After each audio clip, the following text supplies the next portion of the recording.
Welcome back to Good Law, Bad Law. On this episode, we're going to be talking about something we've mentioned on some prior episodes, a procedure in federal court called Multidistrict Litigation, or MDL. It's a process for coordinating often hundreds or thousands or tens of thousands of claims involving the same product or prescription drug.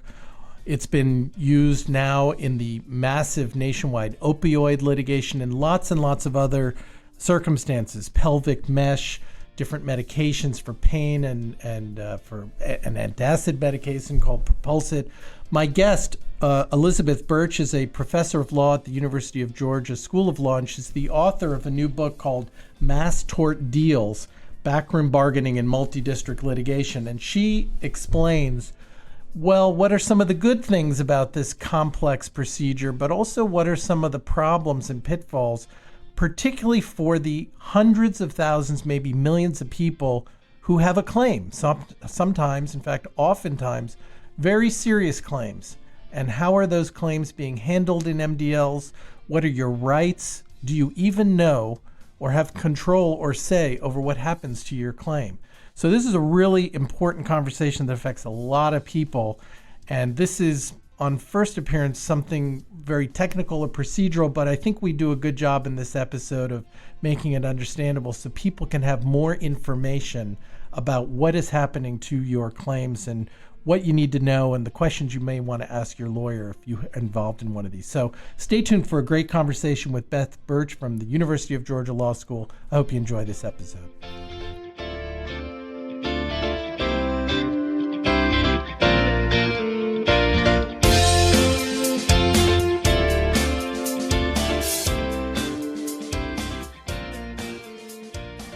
Today's episode of Good Law, Bad Law, we're going to be talking about a procedure in federal court that we've mentioned on this podcast a couple of times in some prior episodes, multi-district litigation, and why consumers of everything from pharmaceuticals to automobiles to medical devices like hip implants and all kinds of other consumer product defect issues that end up in our court system need to understand this seemingly obscure but very, very important procedure, multi-district litigation. And to help us through this and understand why consumers do need to understand this a whole lot better is my guest today, Elizabeth Burch. Beth, thank you so much for being on the podcast. Absolutely. Thanks for having me. And the occasion that brings us together is a book that you've written that has just come out from Cambridge University Press called Mass Tort Deals, Backroom Bargaining in Multi-District Litigation, which I have to say sounds like a pretty juicy topic just in the title. and I had an opportunity to look through this book over the last few days, and there's an awful lot to talk about here and understand. You are a professor of law at the University of Georgia School of Law. As I mentioned before we started, my wife is a Georgia Bulldog, so go Dogs. And tell us a little bit about yourself, Beth, and how you got into this subject, and then we're gonna jump into what multi-district litigation is and what your in-depth analysis of MDLs has revealed. Well, sure. I actually got interested in this topic back in law school when I took complex litigation, and I learned all about class actions, and then I learned about this newish fangled thing called multi-district litigation. And what interested me the most about it was that you had all the same sort of problems that you see in class actions. You have individuals who aren't able to monitor their attorney because their attorney represents hundreds, sometimes thousands of people who are similarly situated to them. And yet you lack all the class action rules, which help govern the attorney-client relationship. It puts the judge in the role of a monitor and asks the judge to make sure that the attorneys are doing right by their client. And so, I sort of think about multi-district litigation as the Wild West. You don't have the rules of class actions, but you have all the same sorts of problems. Well, and this was fascinating so people understand the scope of multi-district litigation, and then we'll get into some of the differences between a class action and an MDL, and then some of the case examples that you've analyzed.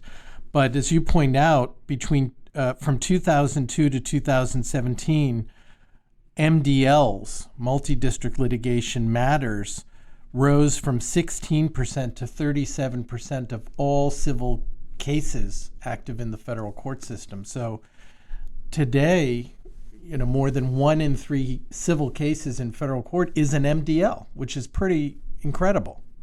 That's right. I mean, I think it's important, too, to put that number in some context, that these cases take a little bit longer to resolve than a normal case would take. So, that's the sort of snapshot of pending cases.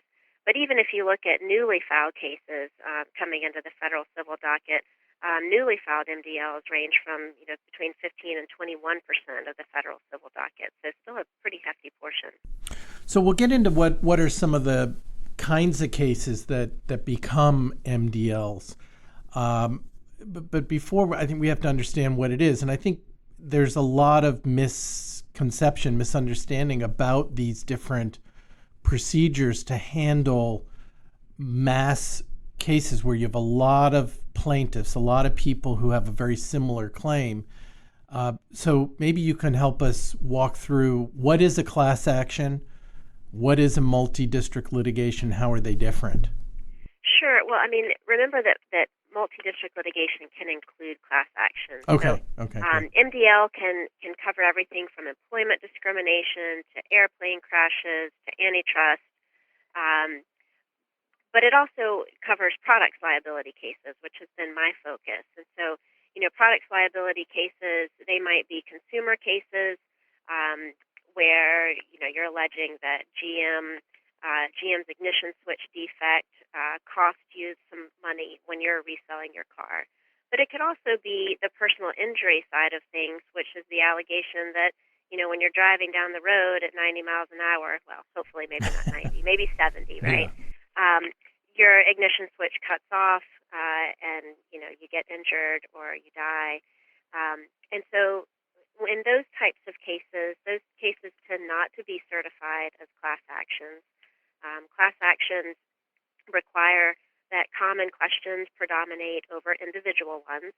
And so if you think about just a car crash like that, if you're looking at 10, 20, 30, 400 car crashes, there are going to be all kinds of different things that might factor into them. It might be road conditions, it might be driving conditions.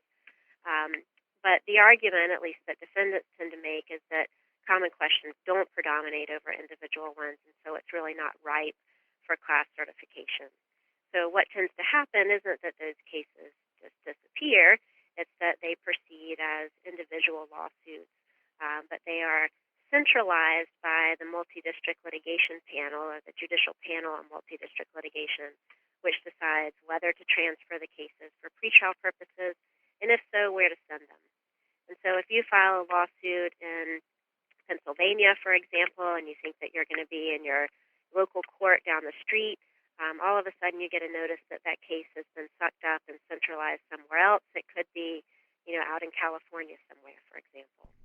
Well, let's talk about a little bit the rationale for this, and maybe starting with class actions, because, again, I think a lot of people at least have heard that term or familiar with that term, and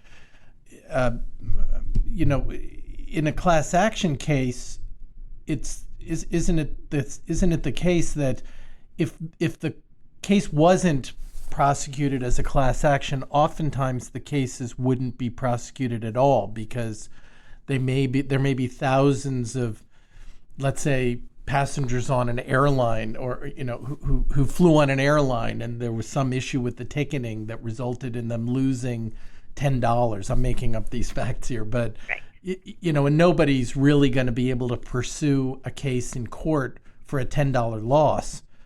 It's a real loss. It's a real loss of real money, but it's not big enough in value that it can really be pursued in court.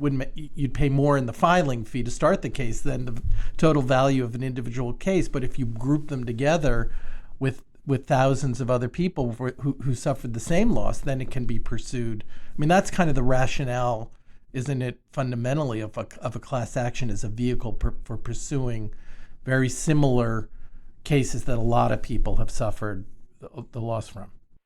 That's right. I mean, people talk about how class actions, I got a check for 43 cents. That doesn't make any sense, right? But Class actions don't just play a compensation role, although that can be an important function, but they also play a deterrence role. So, we would hope to deter big businesses from trying to kill consumers with death by 1,000 pinpricks, right? So $10, to us might not be, might not break the bank, but if you think about $10 over millions of people, that's a lot of money that corporation is making. And we want to make sure that they can't get away with things like that. Well, but your focus, and you mentioned that on multi-district litigation, where a lot of cases filed in a number of different federal courts are consolidated in the hands of one judge in one court. I would think that at least part of the rationale for that is similar to the rationale of a class action case, which is to have some coordination and some efficiency in how multiple claims get handled rather than a lot of smaller claims in a lot of different places and a lot of different courts. By consolidating them in one place, you can achieve some efficiencies, and there's value in that. That's right. I mean, it's almost the inverse problem of class actions. With class actions, we worry about not having enough litigation because no one has an economic incentive to sue, and so we create the class action mechanism to bring those lawsuits. Here we almost have the opposite problem. We have too many people who are suing, not too many, but the question is how can we regain some of those judicial efficiencies? How can we make sure that people are receiving the same sort of outcomes, that there's horizontal equity, so to speak? And so we have multi-district litigation, and we centralize the cases in front of one judge. The one judge is supposed to handle everything that relates to the pretrial process, right? So complaints and answers and discovery, summary judgment motions, class certification motions, if those are appropriate. And then the idea, at least originally, was those are supposed to then go back to their home courts, right, wherever they were transferred from. But in reality, of course, the cases never really return home. In fact, less than 3% of the cases that are centralized through MDL ever return back to their home court. Well, so now we've set it up and very effectively, because it all sounds really good. It sounds good for everybody. Sounds really good for our legal system that we have this procedural mechanism to be really efficient in handling, these mass tort situations, these, or as you call them, mass wrongs situations. But the thesis of your book points to a very different conclusion after you've looked in depth at a whole bunch of these MDLs over the last 10 or 15 years. So what have you found about winners and losers in this MDL system? Well, so let me preface this with a caveat. The caveat is that there is not a lot of data out there on outcomes, and so it's really difficult to figure out how people fare under multi-district litigation, whether they fare better under an MDL system or a class action system. We don't know about how long it takes to process claims, for example. That data exists, it's just not made public. So I've looked at everything that I can look at, which is not as much as I would like to see, but what I've been able to see raises red flags for me. When I'm able to look at some of the private settlements that the plaintiff's lawyers negotiate with defense attorneys, what I see is that they're negotiating raises for themselves with their opponent. That severs the link that we think of as a contingency fee agreement. The idea is that if you represent me on a contingency fee agreement, the more money I get, the more money you get, and all tides rise together. But once we sever that link, and once you start negotiating with the defendant for your compensation, and in this case, we're talking about compensation for common benefit fees. And those are the fees that lead lawyers get for working on the group on behalf of the group as a whole.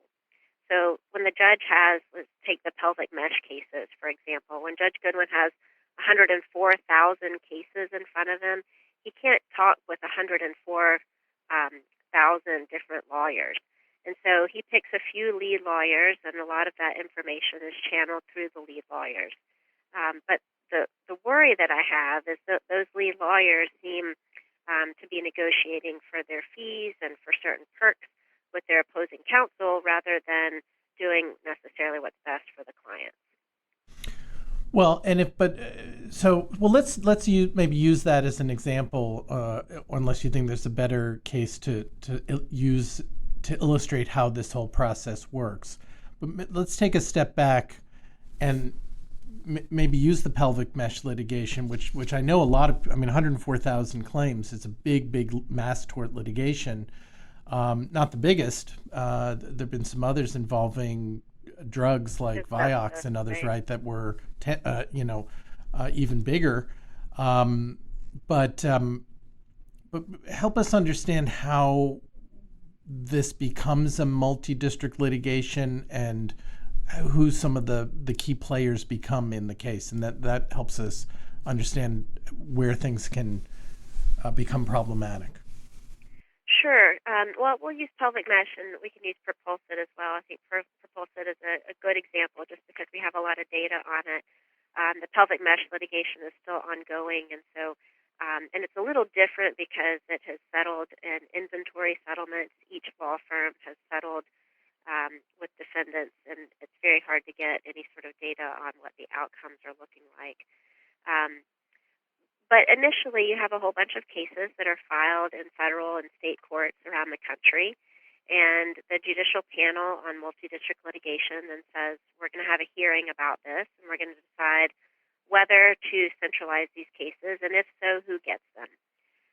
And so when they have the hearing, a whole bunch of lawyers show up, and they have between 2 to 4 minutes to argue their case in front of the panel about whether to transfer, and if so, where it goes.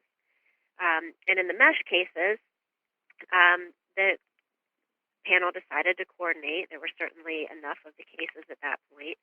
The mesh cases are actually 7 different separate MDLs, but they are all being handled by Judge Goodwin, who is in the federal court in West Virginia.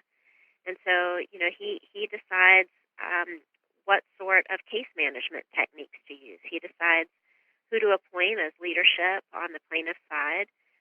Defendants sometimes have leaders appointed on their behalf, but most of the time they're small enough that they don't need to coordinate in the same sort of way that plaintiff's lawyers have to coordinate. Well, especially if it's a case where there's one big corporate defendant, then right. Then you'd have the lawyers representing that one company, and there's nothing.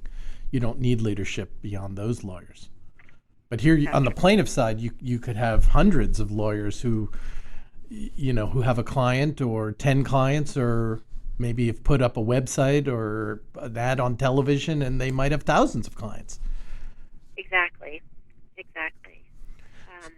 And I can talk a little bit about settlements, but I'll defer to you.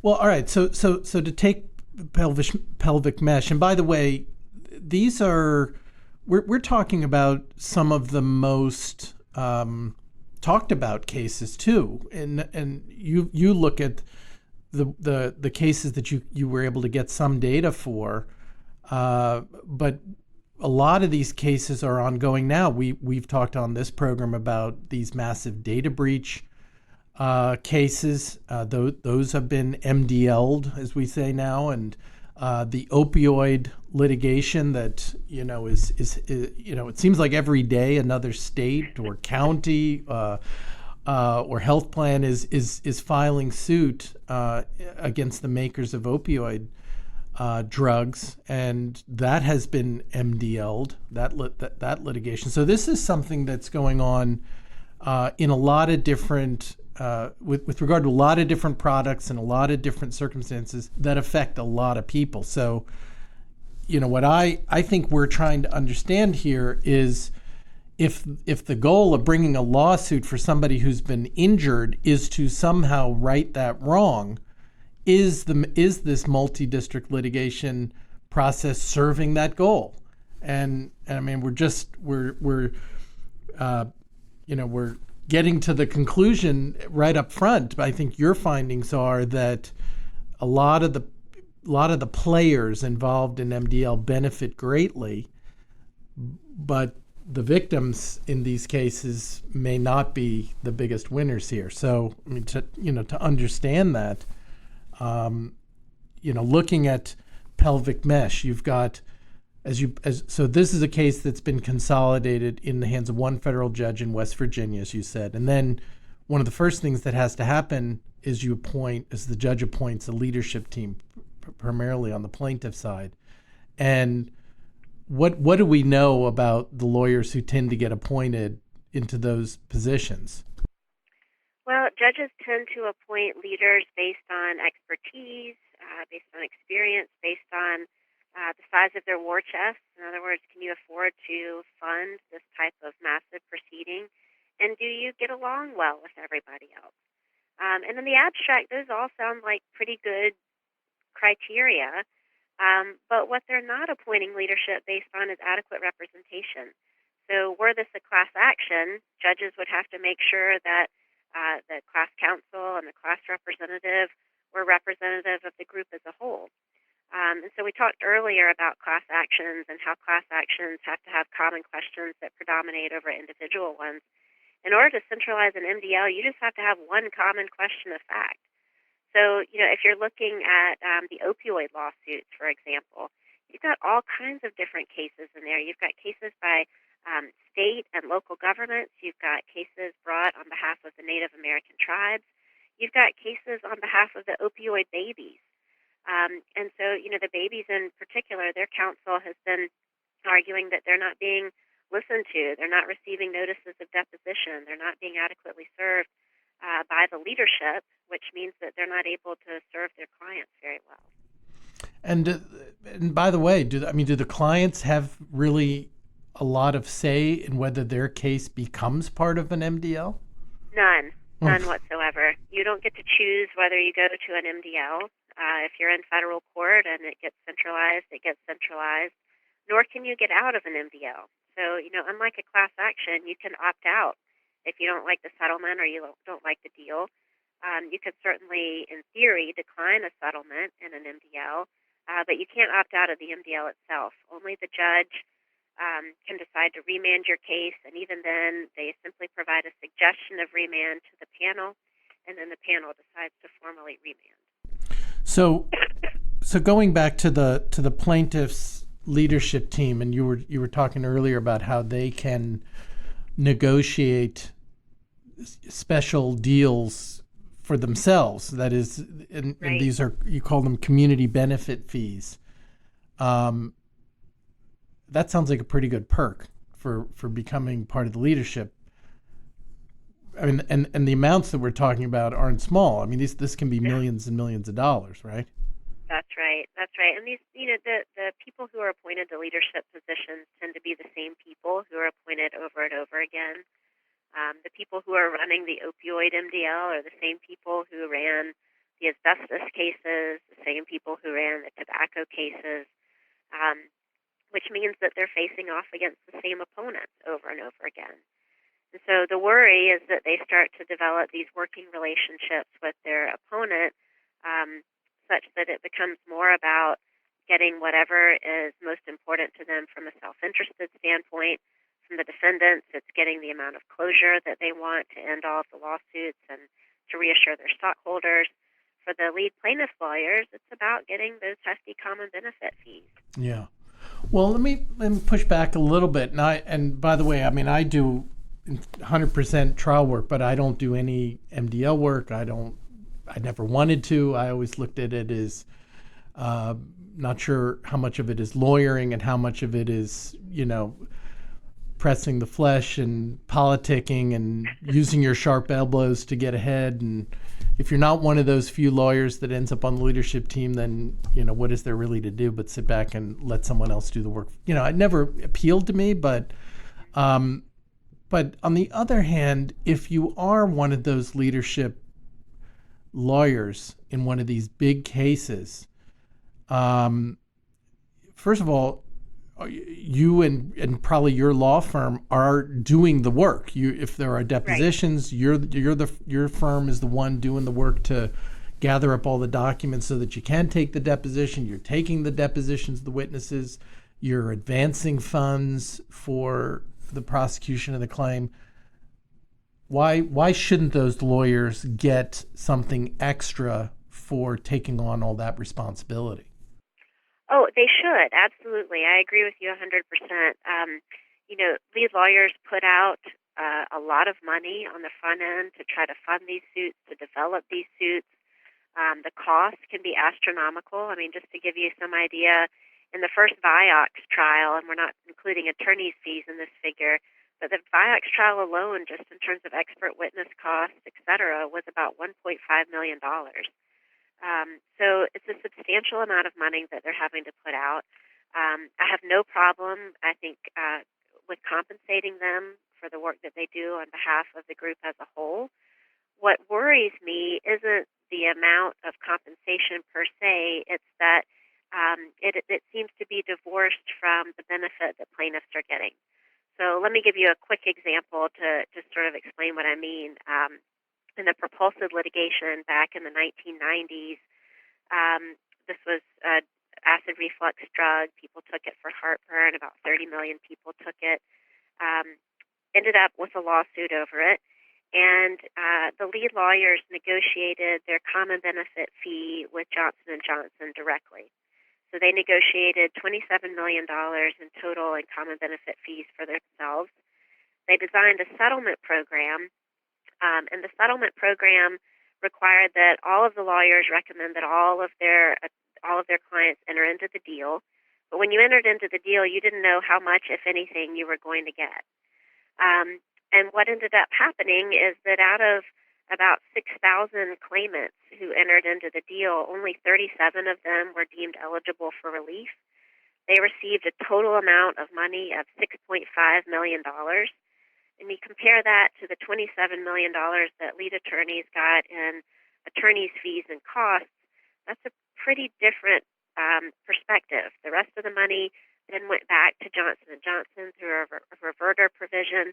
And that's where I get troubled, is that when lead lawyers negotiate their common benefit fees with their opponent, they sever that contingency fee link with their clients. When you can have numbers like $6.5 million going to clients and $27 million going to attorney's fees, that's when I start to worry. Right. Well, and let's contrast that with the way a typical individual case works, because that's that is a very different arrangement when looked at on an individual case level.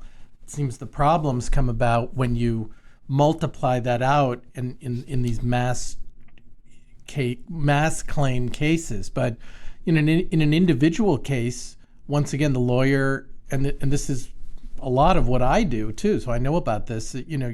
You have a contingent fee relationship with your client, meaning the lawyer has to first of all decide, does the case have merit? Because as I always say, the lawyer doesn't make any money on a non-meritorious case. I always say this, in sort of answer to those people who say, oh, there's all this frivolous litigation out there. And I say, well, not in the cases that lawyers like I am bringing, because we don't make money on a case that's a loser. We only make case if the case has merit, and we actually spend a fair amount of resources turning away cases that we decide for one reason or another are not meritorious or not worth bringing. And then you are aligned with your client in the interest. The lawyer advances the cost of the case, all the work involved, and along the way gets paid nothing. Right. So there's an incentive to achieve a good result for your client, because again, as you said earlier, if the client does better, the lawyer does better on a contingent fee arrangement. But that doesn't, I'm really pretty amazed to hear that you can have 6,000 claims in the propulsive MDL that you described, and all 6,000 have to enter into some process to resolve all 6,000 claims, but only 37 end up being deemed meritorious. So all of those claims had to enter in some process before they were determined to be meritorious or not. To me, it seems very backwards. Right. Well, I mean, so the settlement program that the lawyers set up in Propulsive went to a panel of doctors rather than a panel of jurors, and I suspect any plaintiff's lawyer would rather try their case in front of a whole bunch of different types of people in a jury than try their case in front of 3 doctors. The doctors only deemed 37 of them to be compensable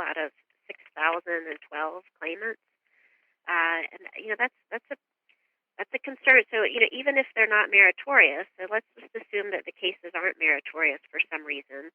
That doesn't mean that the lawyers should then be rewarded for having brought those claims.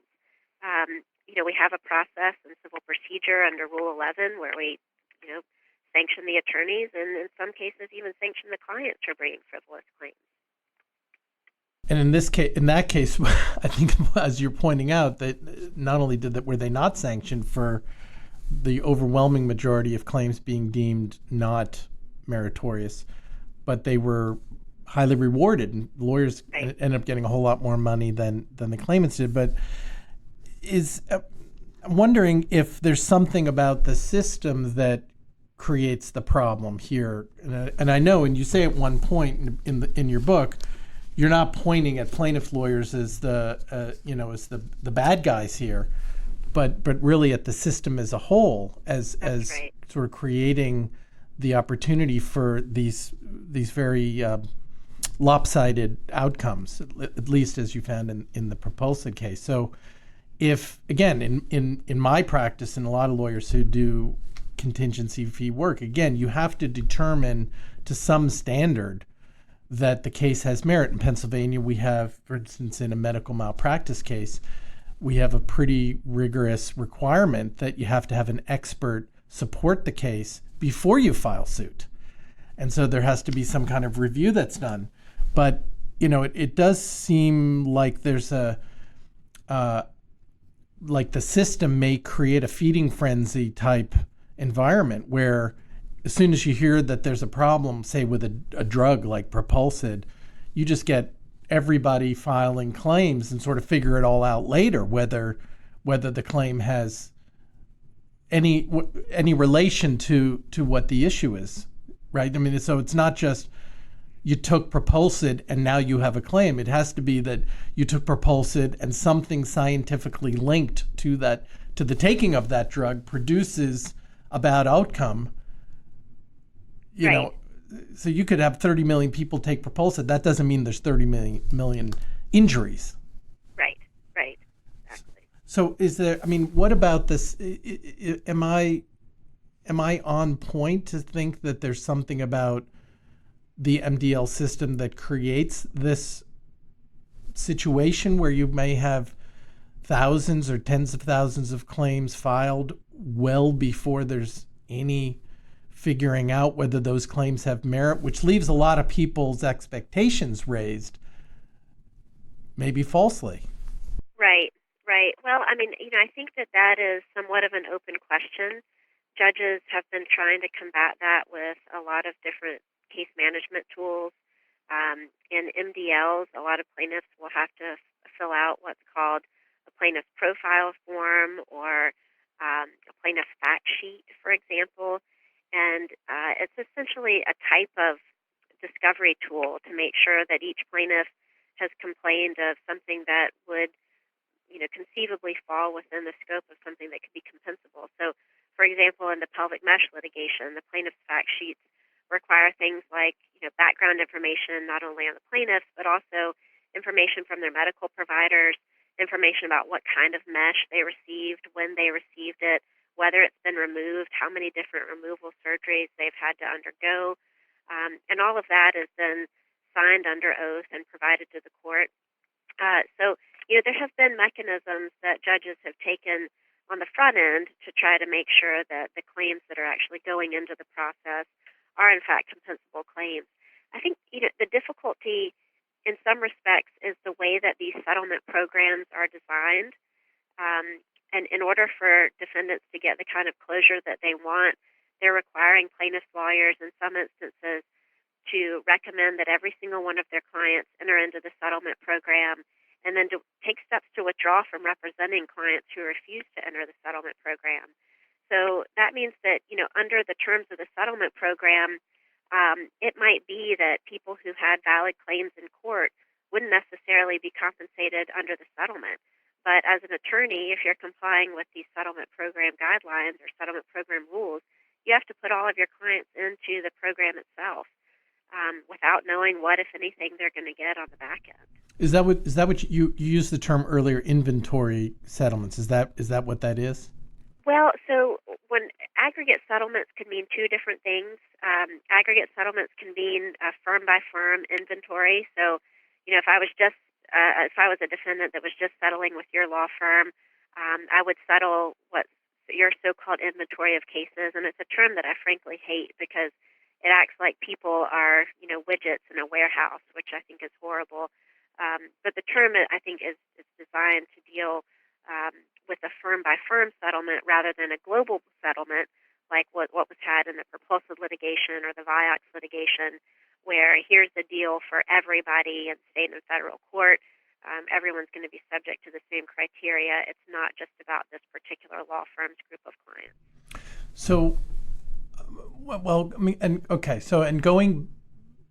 I know that one of the questions you raised throughout, and as you look at the different players, the plaintiff's lawyers, the defense lawyers, the way judges handle these case management situations in these sometimes mammoth litigations, is what happens to the clients? What happens to the individuals? And you tell the stories of certain individuals who suffered a loss because of a GM ignition switch or because of a birth control medication, to point out the fact that these are, after all, real people who've had really bad experiences. Some suffered horrible injuries or even death.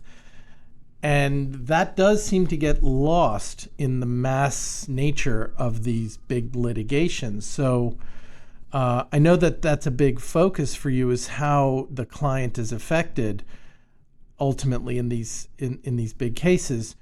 If again, one of the things that I'm wondering about, since you do need to have somebody that the judge can work with, like as you said earlier, a judge can't handle a litigation where they have to talk to hundreds of different lawyers. So there has to be some system for some lawyers representing the larger group of lawyers representing all these folks in one case. But does that create a system where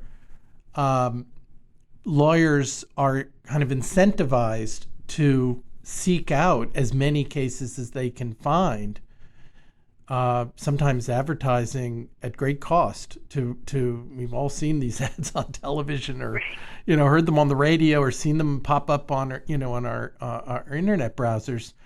Aren't they incentivized to get as many cases as they can, almost, I can't say entirely regardless, but with less consideration to whether the claim is meritorious? Because if you want to be a member of that leadership team and participate in the benefits that come from that, you have to have a lot of cases, don't you? I mean, that's how oftentimes you get to be in that elite circle, is if you command a lot of cases.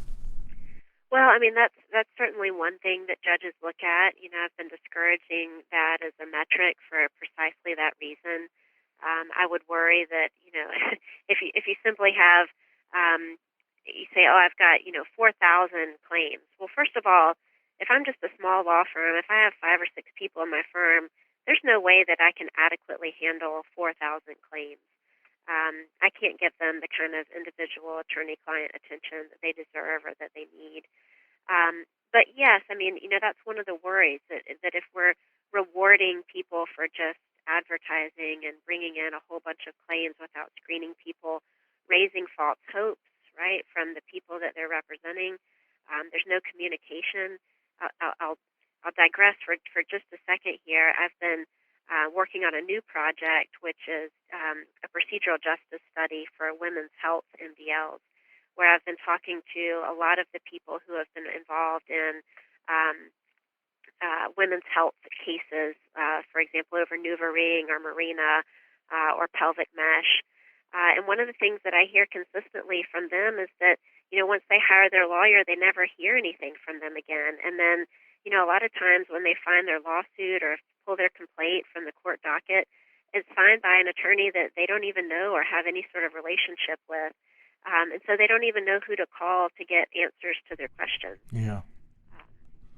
Well, so how else, or I guess if we're looking at the ways in which real people, consumers of these products that become the subjects of big litigation, like like the ones we talked about and like so many others that you hear about and read about now. One of the things that I was wondering about is this is a procedure in federal court. So what is one answer for somebody who has a claim, whether it's pelvic mesh or an opioid case or whatever it might be, in Roundup? There's a lot of them that affect a lot of people. Is one answer to file your case in state court, and then you avoid the whole MDL process, or do you not? Yes and no. I think that my students would laugh at that answer. They get that answer a lot. Right. But in the opioid lawsuits, I think we've seen a lot of success with attorney generals filing in state court. We're seeing right now the Oklahoma state AG's case going against Johnson & Johnson. They're able to get a trial date sooner, whereas a lot of people in the MDL feel like they don't have a voice at all. So that is in fact a partial answer. The reason that I also say no is that so many of the settlements that I've examined, the way that they are designed, they're designed to include not only the federal cases but also the state court cases as well. So if you're a lawyer who has 25 cases in federal court and 4,000 cases in state court, you're taxed both for common benefit fees for the state and federal cases, depending on if your clients are actually signing up. If you are required to recommend the deal to your 25 federal clients, you also have to recommend the deal to all of your state court clients as well. And so what you see a lot of times is that the federal court settlements tend to encompass a bunch of the state court cases. So, so it's a bit of a mixed bag. I think plaintiffs who strongly prefer trial dates are more likely to have a trial in state court perhaps than in federal court, but they are not completely unaffected by what's happening in the MDL. And of course, I imagine from the company's perspective, the defendants who are on the other side of these big cases, of course, the ultimate goal of any settlement is finality. Big company facing thousands of claims for its part, doesn't want to spend money defending lawsuits all over the place. And so I would think they're looking at MDL as a way to better achieve finality, even over cases that might be filed outside of the MDL, like cases that are filed in state court. That's a big advantage for a company. Right. So the idea that an individual who suffered a potentially very serious injury, and we're not talking about the 46-cent coupon class action type cases anymore.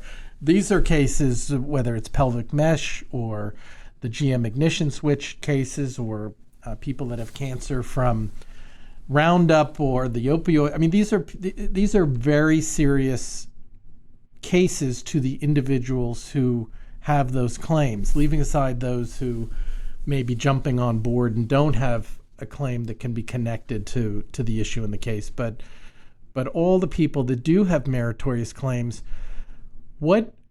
having looked at this, the whole system through and through, based on the data that you were able to get access to, and by the way, I know it was important to you to not just speak about data, but also to make that data available. And I'll ask you how people can look through that data if they want to check on how you got to the conclusions you reach in your book. But what can be done about this? It seems like fundamental to our legal system is that somebody who has a claim has a right to some say over how that claim gets prosecuted. I would never settle a claim on behalf of a client without that client being entirely and fully informed about not only what the nature of the settlement was, but what the alternatives to settlement were. And I would never feel that I was in any position to make that decision unless I had full informed client authority to do that. But what you're describing is a system where people have virtually no say over what happens to their case. So what can be done about that? Well, I mean, I think a lot can be done about it. I don't think the answer is to trash the MDL system as a whole, but instead to improve on what we have. And I've suggested a number of changes. I'll give you just a couple of them here. The first one that I'd really like to see happen is that judges actually engage with merits-related motions in the pretrial process. About a third of the judges in the data set encouraged private settlement and took measures to bless the private deals before they ever ruled on any sort of merits-related motion. And so the question is, how can they know that this is a good deal if they haven't actually engaged with the merits? So, start by engaging with motions to dismiss, Daubert motions, motions in limine, summary judgment motions, discovery disputes, right? Conduct bellwether trials.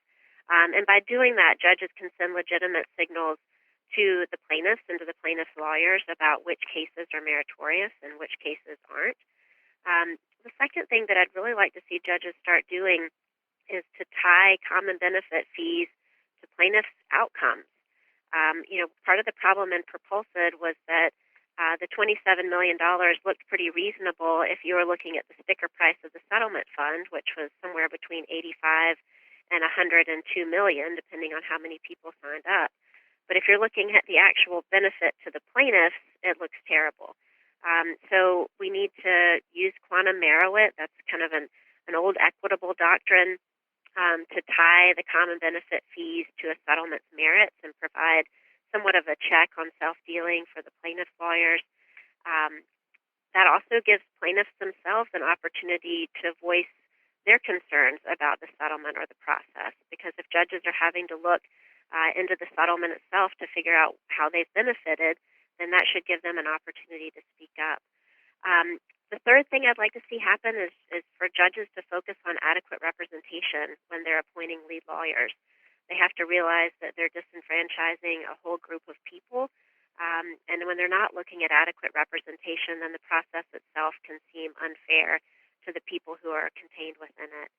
And then the final thing that I would encourage judges to do is to remand cases periodically. So, for example, if the lead lawyers begin to work up cases and they realize that there is a whole group of cases that falls outside of the cases that they've decided to work up for whatever reason, then those should automatically be remanded. They're not going to get any sort of benefit from staying in the MDL. It's just going to drag out the process for them.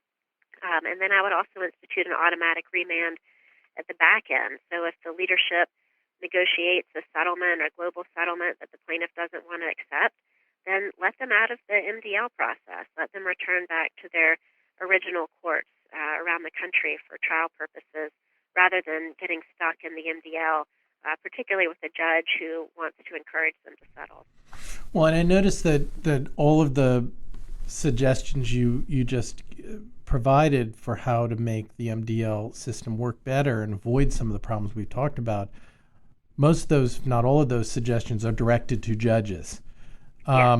How are you going to communicate these beyond this program?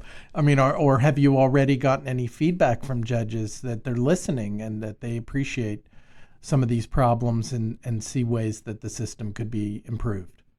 Yeah, I think judges do care. I think MDL is particularly difficult for them because a lot of times both the plaintiffs and the defendants are on the same page about asking them to do something, and they're put in an uncomfortable inquisitorial position that they're not used to dealing with. I have gotten some traction from judges. I've been invited to present at the Breakers. The transferee judges have a conference every year down in South Florida where they meet and talk about case management methods, and I've presented some of this to them in the past. And so, I'm hoping that once they see the full picture and how it affects plaintiffs, most of the judges that I know, in fact, all the judges that I know, they want to do a good job, but they can get caught up in the moment. They don't understand necessarily the impact that some of their decisions are having. Well, and judges can be, I often say to clients that a lot of our civil legal system, and I don't know nearly as much about the criminal side, but certainly a whole lot of what is part of the structure of our civil legal system is geared towards encouraging settlement, right? We can't have a system, even though we have a right to a jury trial in most cases, we can't have a system where all cases end up going to trial. The system would collapse.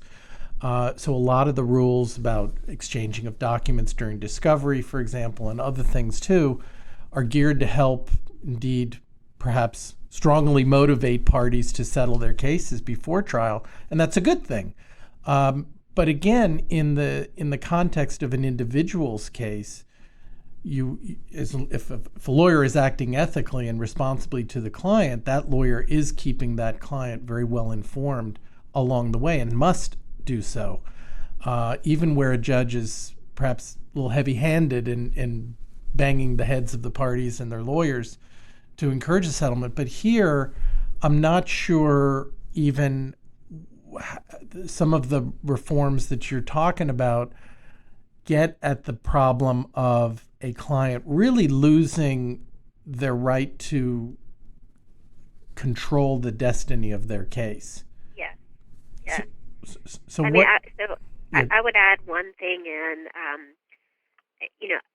I think in order to comply with the model rules of professional conduct, you can't have a client dismiss their claim without knowing the amount that they're going to receive, what the other people who are included in the aggregate settlement are going to receive. There's no way that they can provide informed consent. And so if you're going to create these settlement programs and you're going to have people enter the programs, don't make them dismiss their claims in order to enter into the program itself. Wait until they decide what they are going to get. Wait until they have more information. And only then are they able to give their informed consent about whether this is a good deal for them.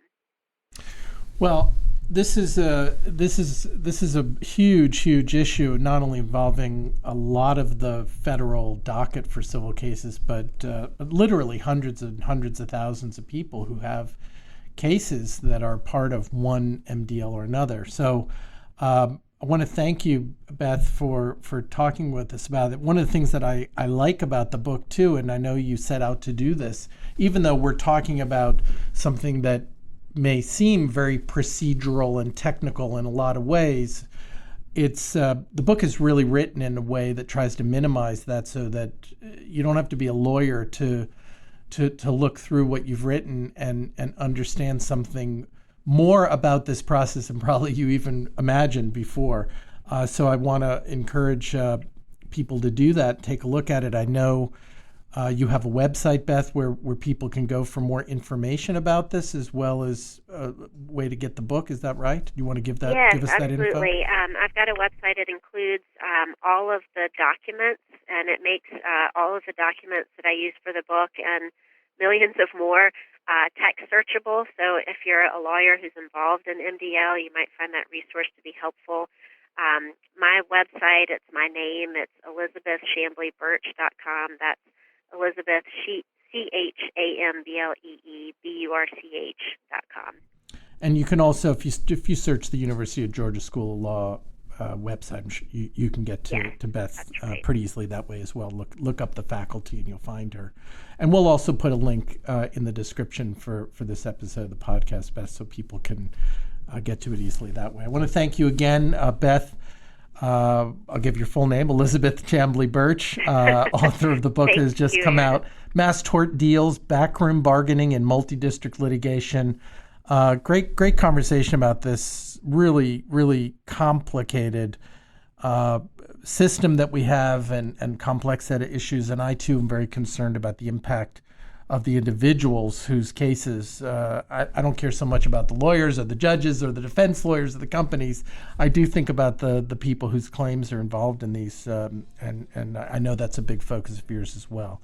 Absolutely. So thank you so much for being on the program. I appreciate it. Thank you, Aaron. Thanks for doing this.